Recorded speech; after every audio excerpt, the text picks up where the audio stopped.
Cette centrale utilise la chute créée par le barrage Al-Masira, construit sur l'oued Omar Bey, et dont feu Sa Majesté Hassan II a donné le lancement des travaux le 26 octobre 1975. C'était pendant les préparations à la glorieuse Marche verte. C'est à cette occasion que le barrage et la centrale ont reçu le nom d'Al-Masira.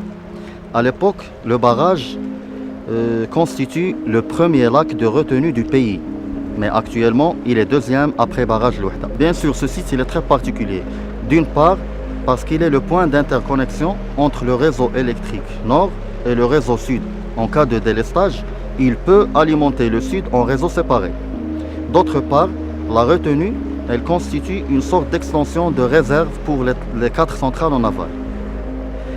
Ce qui nous préserve une énergie en réserve énorme qui est à l'environ de 400 GWh. Et cela sans zoomer sur l'importance de la centrale elle-même, parce que actuellement elle produit le kilowattheure le plus fiable, le plus rapide, puisqu'on a besoin pour répondre aux besoins énergétiques que de 3 minutes au total. Ce sont 2 groupes hydrauliques de production, 64 MW chacun, c'est-à-dire 128 millions de watts. C'est une puissance qui peut couvrir un équivalent de plus de 100 000 foyers, c'est-à-dire 6 000 habitants.